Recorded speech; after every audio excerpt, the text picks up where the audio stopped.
Way back in the day, Paul Pierce pooped his pants during an NBA playoff game. I don't trust your math and I don't trust your science. I don't know what your score was, but it was bad. Good morning. Wake up. Talk ball. Have a day. Is there any other things we should be saying right now? No, that probably covers it. That probably covers it. I think it does cover it. Yeah. I think it's why else would you wake up if you're not talking ball? There's no other point. It's all about ball. I've been saying that for a really long time. I've been saying it. You've been copying me. I would never. I literally would never. You wouldn't even copy one of my entries on Dabble? No, actually, sometimes I look at your entries and I fully fade them, and then I encourage other people to copy mine. That is true. You don't ever copy me, but that's for a different discussion. We have a big episode, but that actually, I'm actually mad now. So I'm gonna. You don't ever copy me. It's gonna be in my brain for the entire time now. But I'm gonna try to get over the fact that you never copy me on Dabble. We have to move on. We have to move on because I'm gonna start crashing out. I missed by one last night. Oh. Sorry. Hurt. I don't know. I'm sorry. Yeah. Yeah. Well, you wouldn't have known that if you would have copied. I was busy. What do you want me to do? Anyways, we got one of the worst NHL calls maybe in history. Maybe in the history of sports. This might be one of the worst calls in the history of professional sports. We got to get into it. There's science behind it. We need to do the science. Geometry. That's math. You know what I'm trying to say. I don't. I beat you to that's math. I beat you to that's math. All right. I don't trust your math and I don't trust your science. We have there's an underwear heist. Jokic lost his underwear, but then he found it, which brings us to the greatest NBA heist of all time, which I cannot wait to talk about. Yankees are making a change up. They're making a change. Over 100 years of the franchise, and they want to make a big change. Then we're talking NFL draft. One of the craziest draft picks ever happened in the 2026 draft. It blew my mind, but we're gonna get to that, and then we're gonna do a little NFL quiz. Is that right? That is right. NFL general knowledge test. Kind of nervous for that, but we're stay tuned. I'm kind of nervous, but I'm also not because I'm a ball knower and I live and breathe the NFL, and I hope that statement doesn't come back to bite me in the butt. We'll be coming back to this for sure. No, we won't. I'll tell you what we will be coming back to. Let's talk about the Oilers and Ducks finish. Oh my goodness, we have a juicy game-winning goal. The pictures are there. The dimensions are there. The science, the math, the geometry is right there. This could be, like I said, one of the worst / most controversial call in sports history. I think it was the right call. Listen, we have the official NHL puck right here. The diameter of the NFL puck, or NHL puck. The diameter of the NHL puck, 3 inches. The diameter of the goal line in the NHL, 2 inches. Or the width of the goal line in the NHL, 2 inches. Okay. You can't see if the puck is on the red line, or you can't see if there's any white in between the goal line and the puck here. But what you can see is there maybe a half an inch of puck underneath that skate that's barely touching the red line, people. Dimensions aside, because kind of irrelevant here. Like, look at where the curve starts on the puck. There's no way that curve reaches that red line. Like, but here's the deal. 3 inches versus 2 inches, whatever. Like, the puck would have to be oddly shaped if it was touching that line, and it's not. It's a perfect circle. How do you know? Like, look, like you can tell. Like, don't yell at me. Yell. It would be an oval. It's not an oval. Like, you can clearly tell that it's not touching the line. I feel like this is obvious. No, you can't tell because it's being blocked, and that's the whole point. The whole point is that puck is being covered by the skate. So there's no conclusive evidence on whether that's a goal or not. The horn never went off. The lights never went on. The horn never went off. The line judge, who's 20 feet away, made the overall call and said it's a goal. And that's the only reason why it's a goal, because of it's inconclusive evidence, but the call on the ice was apparently a goal, which wasn't even the call on the ice. It was a meeting after the fact. Listen, I agree that you can't see the puck, and normally I'm like, oh, how can the ref make a call that he didn't see? But I think they got it right. Even if they did get it right. Even if it's barely touching that goal line, it's still not a goal, and it could be barely touching that goal line. That's a 3-inch puck. That's a 3-inch puck. How long is the average? Okay, but look. Okay, here's the deal. Let's do some research right now. Go. No, go. Look. I'm gonna. Yeah. This, you can see through the skate, like the white part of the puck, right? Like a little bit through the back of the skate. There's no way. No. Yeah. No, there's yes, there's like a little hole in the back of the skate. And you can see where that white line goes through, right? Underneath it. There's no way. There's just no way that puck touches that line if you look at the curvature of the puck. Goalie's blade. Oof. I'm trying to find the width of a goalie's blade on their skate. I don't care about the thickness of it. You can literally see through it. Like, to me, there's no way it's touching the red line. Like, I think you have half an inch in between the red line. Maybe more. Maybe a full inch. But do you see what I mean in the back of the skate? Like, where you can see the white line going through? Oh, you're talking about the goal line. I thought you were talking about the white diameter, like the white line on the puck. No, I am. Not the ice. No, I am. You can't see it on the back of the skate, of the white line on the puck. That's like the reflection of something. I'm gonna dive deeper into this and send you proof and evidence. But if that puck is a perfect circle, there's no way it's touching the red line. I'm just saying it has to be probably the most controversial call in the history of sports. It has to be. This is black and blue or white and gold dress. That's exactly what it is. This is white and gold, black and blue. What did you see, by the way, in that? Black and blue. I knew you were going to say that because I saw white and gold. Well, guess what? The actual colors of the dress were black and blue. Is that so true? Who's right? Yeah. I don't. So think I'm right that's here true. too. You can't trust your eyes. That's crazy. You would see white and gold. Oh. You're getting this. This is not the point of the conversation.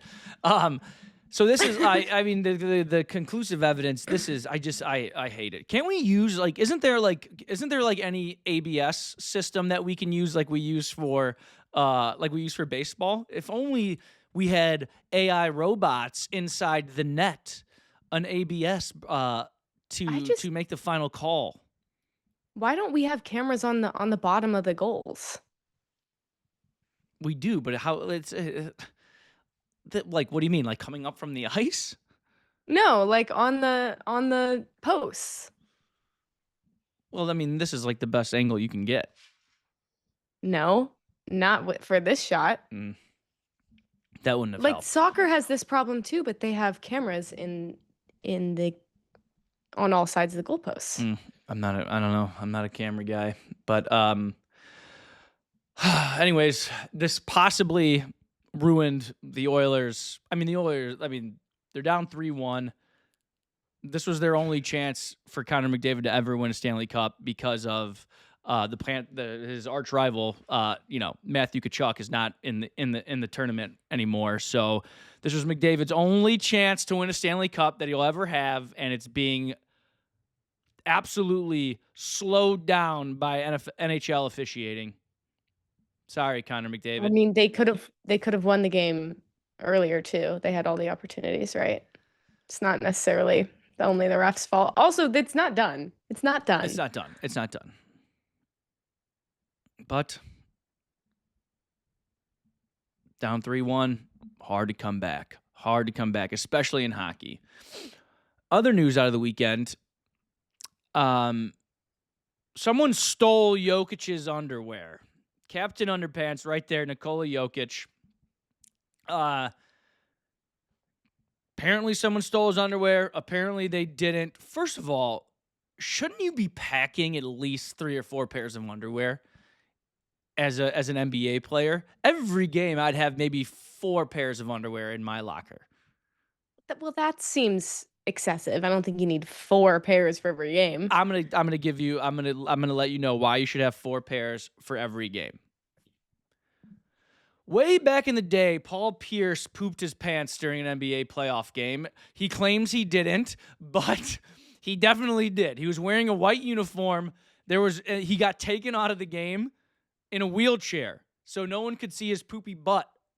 And nothing happened. There was no major incident that could result in a wheelchair into the locker room. Then he came back and took the game over like nothing ever happened. No injury, just a poopy butt. So what you have to think about is Paul Pierce's poop butt playoff game, famous game. That's at least 1 pair of underwear.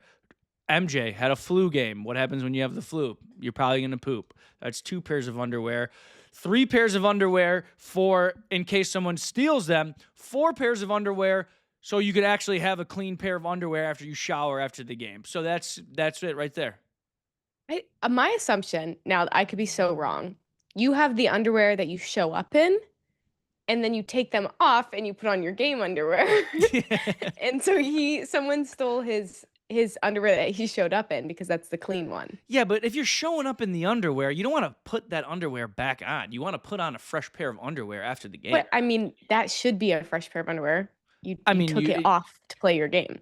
Yeah, but then I don't know could if have been that's what he wearing did. you could have been wearing those all game, but It's not the issue of how many pairs you're bringing. It's who's stealing your underwear. turns out nobody's stealing his underwear. So now the actual issue then is, where are you putting your underwear to where it gets misplaced? And to where you can't find it for so long that you tell the media that someone stole your underwear. He had a lot going on. All right, he just got ejected from the game. They just lost. He had a bad game too, bad shooting night. Like there's a lot of emotions flying around. Okay, he's in his head. He's crashing out a little bit. He's mad at the Timberwolves. He's mad at himself. Takes a nice hot shower after the game, and then all of a sudden can't find his underwear. I would blame everybody. I would go to the media as well, and I'd say somebody stole my underwear, and I'd tell everybody as well. But it's just his mind was cluttered with a lot of nonsense, okay? So the first thing, when your mind is cluttered, you automatically say, who stole my underwear? Everybody knows that. Yes, and I can just feel his embarrassment when he, shakes out the shorts that he showed up in, and there's his underwear. And he had it the whole time, and he made this whole big deal about it. Like, that's... you know what that is? That's just the classic Adventures of Captain Underpants story. It's a little bit cocky to assume that someone wanted to steal your underwear. No, it's not. I mean, he's the greatest basketball player in the world. There's some true sickos out there who would love to just... I mean, we're going to get down in the nitty-gritty right here, but there's some sickos out there that would love to sniff his underwear. I'm not one of those guys. But I don't think they're in the locker room. Unless it's his teammates. What could have happened was his teammates were trying to cheer him up a little bit, so they pulled a little prank on him. And then they realized that he still had the rage in him, and then they had to put his underwear back. Yeah, they're probably like, oh, man, we got to really put Jokic's underwear back. He's going to kill one of us. I don't think so. I think the secondary market and the secondary collectible memorabilia market for a game used pair of underwear could go for some big bucks, especially for Jokic. I mean, we've seen it before. We've seen it before in one of the greatest NBA heists of all time. You might think to yourself right now, is this picture of Michael Jordan AI? Did you Is think it? that to yourself? No. Oh, well, some people might think that. And no, it is not AI. Michael Jordan did wear number 12 one game because he had to, because of the greatest heist in NBA history. This is the first thing I thought of. This is the first thing I thought of when someone said Jokic's underwear got stolen from his locker. I thought MJ, Bulls, number 12, February 14th, 1990. Valentine's Day? Valentine's Day. Somebody stole Michael Jordan's number 23 jersey out of his locker. And so guess what? He didn't have an extra jersey. So this is the one time in the history outside of the Olympics, shout out number 9, MJ, but this is the one time in history that Michael Jordan didn't wear 23 or 45. He wore a random blank jersey that didn't have Jordan on the back of it. It was just Bulls 12, a no-name jersey, like an extra jersey in case this would happen, I guess. And he wore a number 12 jersey and dropped 49 points in a number 12 jersey. I can't believe he didn't keep that number after this. 49 points for MJ. That's nothing. That's a walk in the park. Still. Yeah. So 12 looks good on him. No, it doesn't. All right. Here's a fun story. This just reminded me of my own heist. When I was in high school, we were in like our state tournament, and we traveled really far away from our school to play in one of the games. And I hadn't taken my jerseys out of my backpack in a while. And I guess I had like some, like, I don't know, like wet cleats or something in there. Yeah. And my jersey had completely molded. It's disgusting. Yeah, it was so gross. I don't know why you're telling this to the internet. I had to wear a different jersey of a girl who couldn't play because she was academically ineligible. Nice. So I wore number 9 for our state championship game. How was your performance? Great, we won.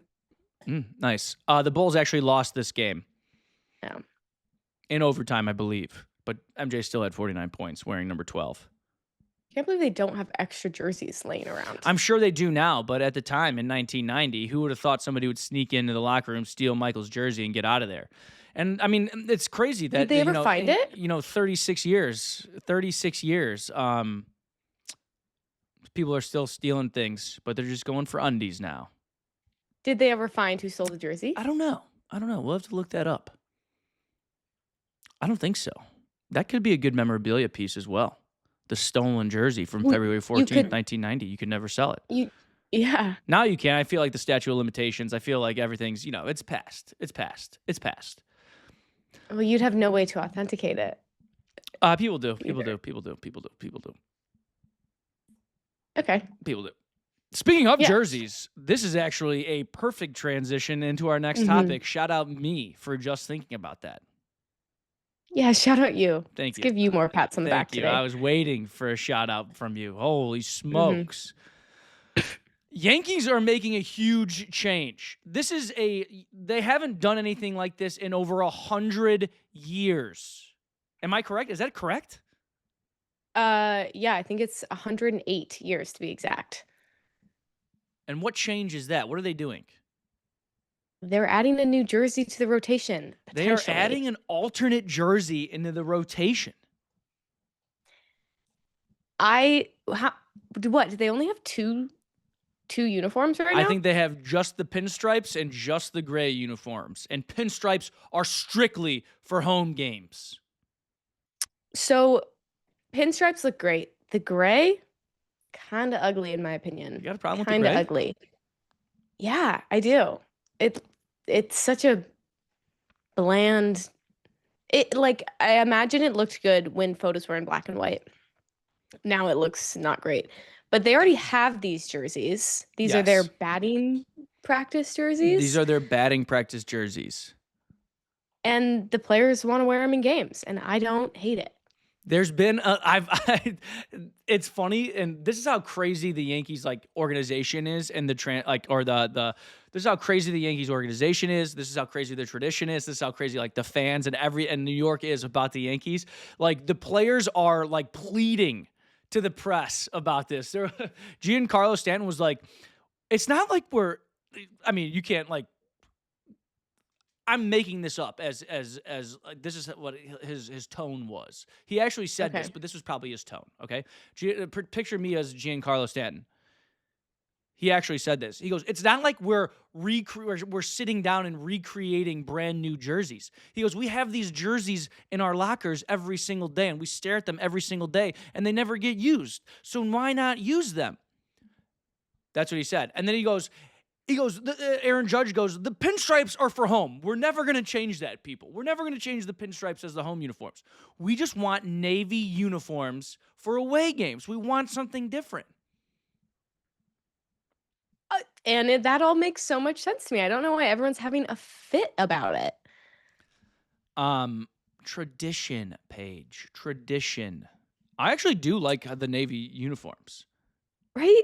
It's not like they're throwing in some crazy random jersey. It's still looks very classic. I honestly, if they showed up in this, I wouldn't bat an eye. I'd be like, it's the Yankees. Like this looks like them. That looks like the Um, Yankees. and less laundry. I don't know. Like I'd be tired of wearing the same two things over and over and seeing every other team get something a little special every year, you know? It is true. It is true.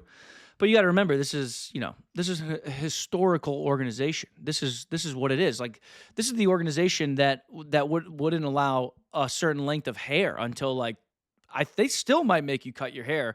They wouldn't allow facial hair for their entire existence until like 2 years ago. So this is And that was a poor choice too, because they I look mean, great right. with Look at their Austin Wells. beards. Look at Austin Wells and that mustache he's got. It's sick. How can you ever try to remove Austin Wells' mustache? See, so like they're gonna look great in a navy. I agree. This is not, it's not, I don't feel like it's anti-tradition. I feel like it's just adding a new one. If you want the organization to be around for 100 more years, let's make a new tradition. I love that.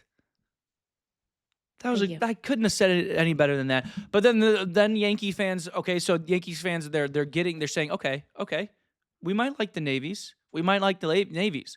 But you know what they have a problem with now is the gray lettering. They want it to be white lettering. So, but then they wouldn't have the pants to match, and then you have That's to what make a I'm whole new saying. uniform. Yep, that's where exactly. Yeah. No, no. This is not the topic of, hey, should we design a new jersey? It's, hey, should we wear the jerseys that we have? And I say yes. I like it. I like the idea. I'm with the Yankees players. Yeah. And the fans should be too, I think they're going to come right? around to it. I think they're going to come around to it. Yeah. Especially, listen, test out the navies. Maybe they go 2-0, 3-0 wear the navies. All of a sudden, everybody's on board. You just win ball games in the navies, win ball games in the navy navy uniforms, and everybody, you know what I'm saying? Yeah. Yeah. So there's a lot of pressure riding on this first There game in is. the Navies if it happens. Yes. Let's talk a little football. What do you think? Please. The draft just ended. Football's on my mind. Football's on your mind. Football's on America's mind. Football. No, football. Football. Football. Oh, football. Football. I see. One of the most. This has to like. I don't know why this isn't getting more coverage.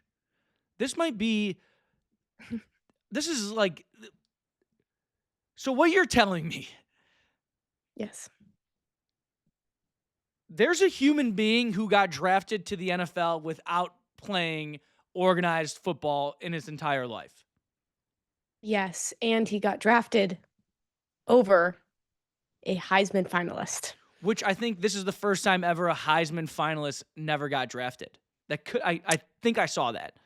There's, I think, one other time. Mm. But yes. So, Uar Bernard. Uar Bernard, a Nigerian. This guy, first of all, superhero, a Nigerian superhero.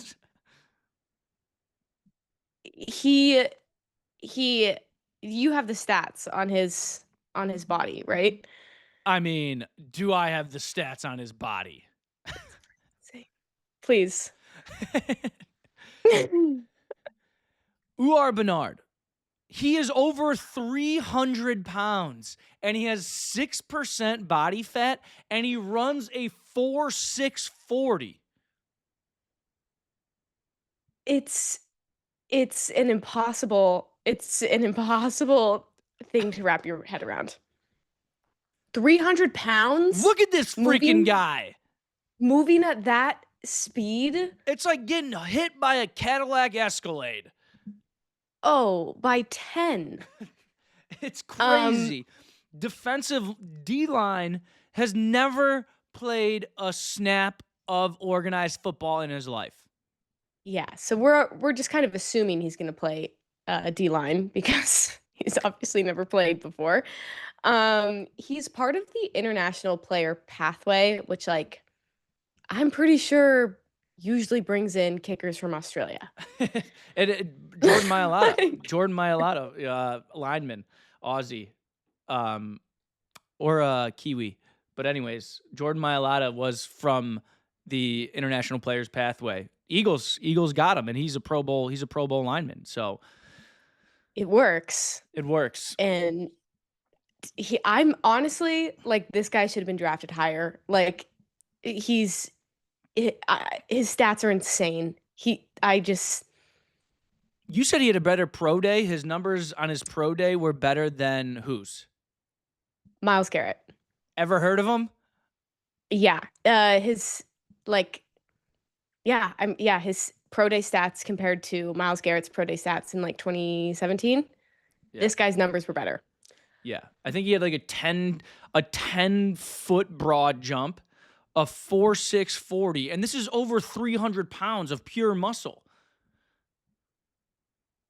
I truly cannot even imagine. I can't even imagine that. 39-inch vertical. 30. Jeez. You know, is a better vertical than him though.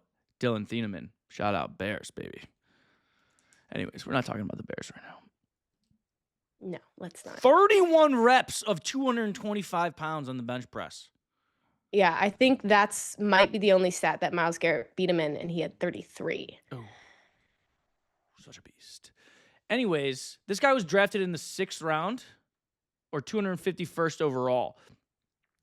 What? I'm bringing back the Bears. I have to. The one thing we need, like more than anything in the world, is a defensive lineman. We couldn't have just took this guy. Just you give guys him aren't a about chance. it. He's the freakiest athlete of all time, and the Eagles got him. And all the Eagles do is have good defensive linemen all the time. You guys aren't about training people up. You know, you didn't want to commit to this. You guys don't like good athletes, you know? Yeah, we do. You want to know? You want to know how I know we like good athletes? Because how?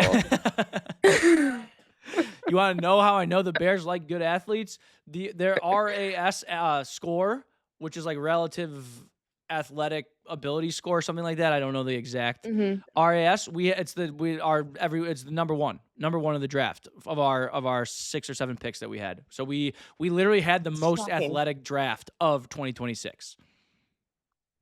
That's shocking. What was the score? Do you know what the score is? It's just like added up, total, whatever. I feel like you're making this up. I'm not making up. Number one. But in other news, Diego Pavia, he got invited to the Ravens mini camp. Yeah. Which is not, in fact, a camp for football players under 5'7", which he would be a perfect fit for. Something else. It's a chance Do we for think restricted free agents or undrafted free agents to, to make the team, to get to training camp. and this little guy is going to do it. He's going to prove the world wrong again.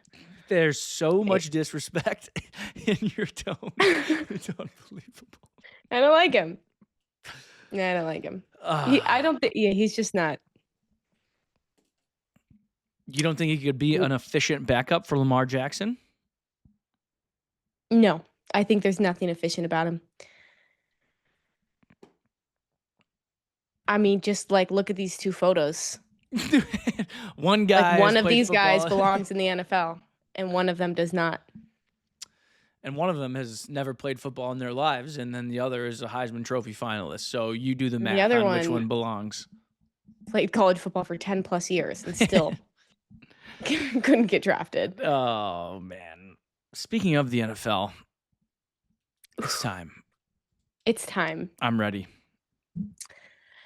This is.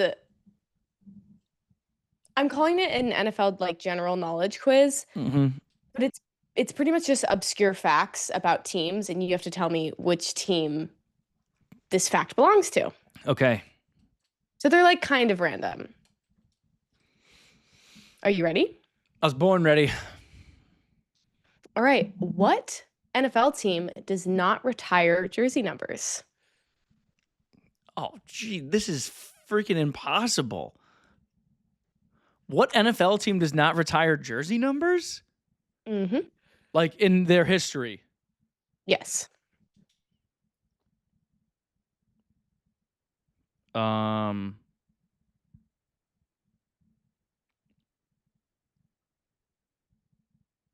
Carolina Panthers.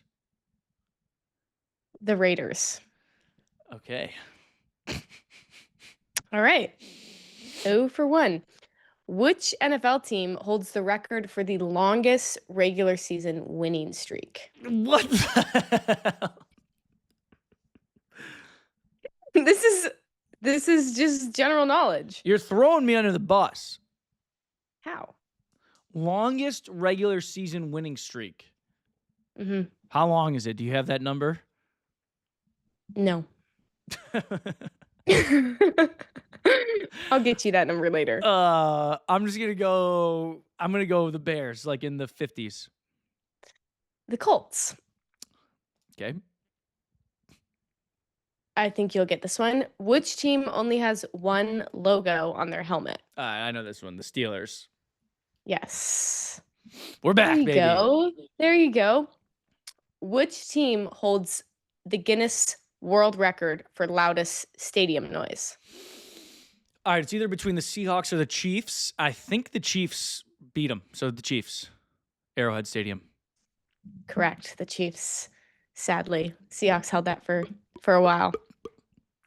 I'm back. Which team has the worst winning percentage in NFL history? Worst winning percentage in NFL history. Mm-hmm. It's got to be like a newer team, maybe, or maybe that doesn't make any sense. Maybe it's a really old team that stinks.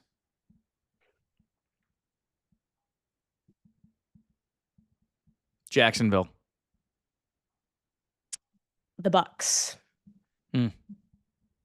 Jacksonville, they were on there for another like really poor performance, but not that stat.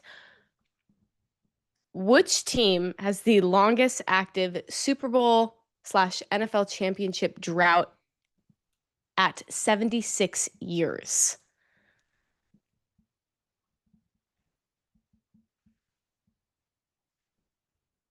Well, I was going to say it's got to be the Jets, but they won the Super Bowl in the last 76 years.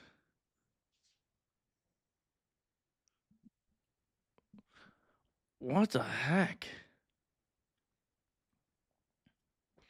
Thinking of an old team, because you said NFL championship.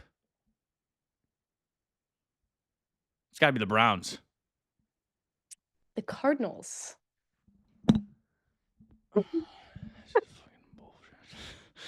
You don't know very much about the NFL, it seems. Yeah, but Okay, hopefully you get this one. What? that's got to be skewed or something. Because the Cardinals were Chicago Cardinals. They went from the Decatur Staleys to like the Chicago Cardinals to the Chicago Bears. So like that's who gave you this? AI? No. Ever heard of Sporkle? I have. Okay, which NFL team has the most Hall of Famers? Chicago Bears. There you go. Knew you'd like that one. Um, which team invented the shotgun formation? Ooh.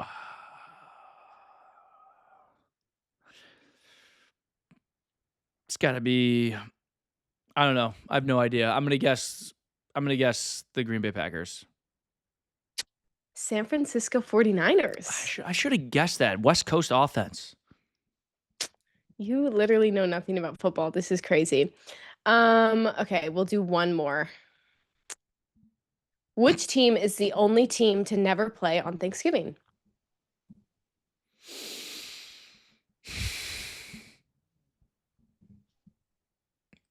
There's only one team that's never played on Thanksgiving. Mm-hmm. Huh. Has that team been said yet? No, you might have guessed them. I can't remember. The Chargers. Jacksonville. I was gonna say Jacksonville. I seriously You was, but then I weren't. thought No, you weren't. I don't think she would say whatever. I don't know what your score was, but it was bad. It was really I think you bad. got 2. I got 2 right. So what, 2 out of 8 or something. You've been out of the football season for a while. It happens. Yeah. Thank you. Yeah, that's rough. Close us out. Take us home. I'm dead. Bury me. Okay. The good news is if you didn't get very many of those right, it's not football season. You have time to study up and you can watch other sports in the meantime, and you can play player props on those sports on Dabble. So you should just go win over there, you know? Go win on Dabble. Go win on Dabble. And you're always a Especially winner. If you watch this episode, you're a winner in our book. You should copy my plays. Copy page, I guess. It's a full circle moment. It's called a classic callback. Yeah. Oh, wait, let's go back to when you said you were really confident. We're done. We're done here. This episode's over. Everybody have a good day. Bye.